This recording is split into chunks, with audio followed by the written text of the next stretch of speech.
Lad here, and today we're gonna be taking a look at this Mafex Hush Batman. So yeah, this is the box. As you can see on the side, it just says Batman Hush with a cool promo image of Batman. If it'll focus, there we go. And then on the back, as you can see, just Batman Hush, and then just promotional image showing some of the accessories that it comes with. Then down here you have all the Mafex Medicom stuff. At the bottom, the holographic sticker, all of that goodness. The side, we have Batman right there. And then just turn it to the front and let's take this guy to the package. I was about to just put this box off to the side, but as you can see right here, there's a cool image of Jim Lee's Batman right there. You can see. But yeah, let's get into the figure. Alright, so getting this guy the package, I do have some complaints with it. My biggest complaint with this figure, and it is a huge complaint because it's kind of big, is the cape. There's just too much of it, if I'm being honest. Like, let me spread it out. There is literally more cape than figure, but whatever, right? Oh, it gets in the way so much, literally. Like, if I can't do anything without the cape in the way. And luckily there are 4 wires throughout it, so what I do is I fold the first wire under the second wire and just pull it over like that. It's not a permanent solution. The best thing to do would probably just to be like clip it in the back, or just switch out the cape entirely. Like this cape is just trash in my opinion, if I'm being completely honest with you. But other than that, there aren't too many, problems that I have on mine, at least. I do have QC and paint issues throughout, but I've come to expect that with Medicom. I know they gotten better in the past couple of years, but point still stands that there are going to be QC issues because it is a Medicom Mafex figure. Now, I do have just QC issues just like all throughout this guy. If the light, pick it up. Let me move that light closer. There we go. But there are just QC issues just all throughout this guy, and they're just in paint imperfections. Like, usually they wouldn't be too bad. Like, let me zoom in.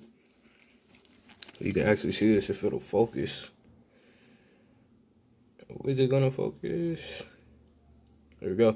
I just have scratches all throughout, and then they're just like black dots like that just littered throughout this figure. Yeah, and then as you can see right there above the knee, there's just this white spot, and then the face has a bluish tint to it because it was casted in that cowl blue. Yeah, it was casted in that blue, or I think either it was casted or it was painted in that blue. I don't know 100%, but and also this is separated from mine, at least. Like, these are separated, so they flop around a lot. But yeah, other than that, there's nothing else to say about the figure in terms of QC issues and stuff like that.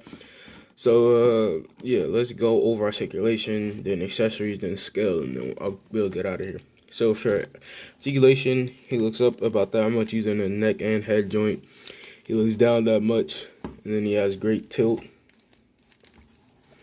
And then he has these standard, like, comic book Mafex butterfly joints.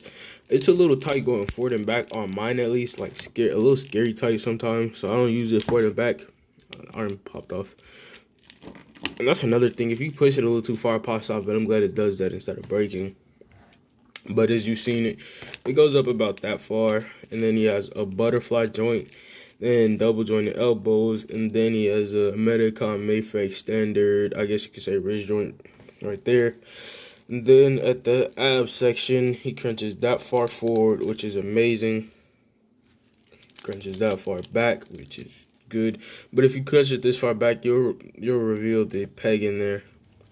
And then he just, because there's a joint at the waist and up here. I don't use the waist one too much because it's tight, and I have to fix that before it breaks or something. I usually use this one, but you can, nonetheless, you still get great articulation. He has a drop down at the waist. He kicks up about that much, and then he has a thigh swivel right there. Double jointed knee, which goes in pretty far. A problem that I was running into is that, no, it's not gonna do it on this knee. If I bend it and then, like, you see how those come up, if I try to put it back, then it's like that. So what I have to do is I have to kind of guide it back under there.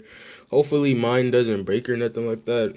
But yeah, then you come down here, you could go that far down, that far forward, and then rocker, ankle rocker or pivot, and then toe.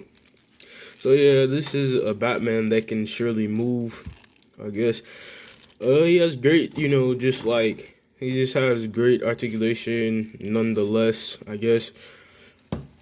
Yeah, let me stand him up in a straight position. Now let's go over this guy's accessories. So for hands, he has a plethora of hands. So let's start off. So he comes with 2 pairs of each of these. Obviously, I don't think I have to say that.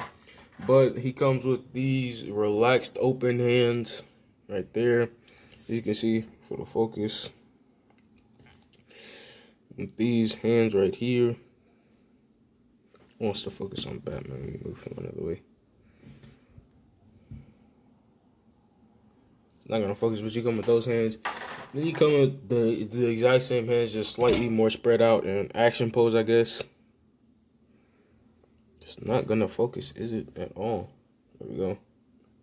Great detail, looks like an actual human hand, a glove. And then you come with these hands, which I use to hold the batarangs. I'm not gonna show those because those are small and I'm scared I'm gonna drop them into the carpet.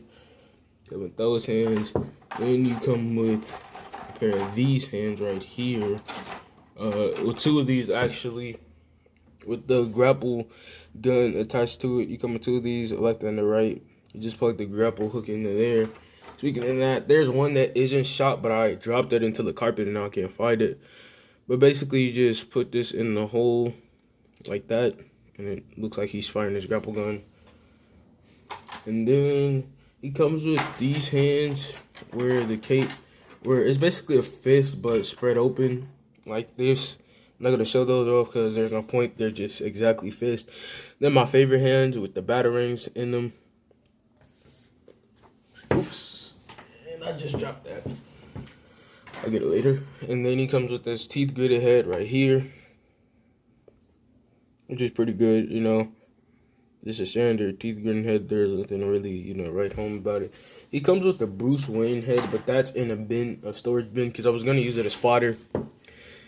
But then, I'm just going to keep it for Bruce Wayne because he doesn't look mean enough or stern enough to be Bruce Wayne, in my opinion.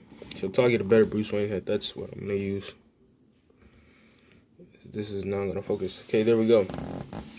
Now, I'm only going to do one size comparison because I don't have any more 6/8 scale DC figures. And fortunately, I don't have any more Mafex figures because I was never the biggest Mafex collector.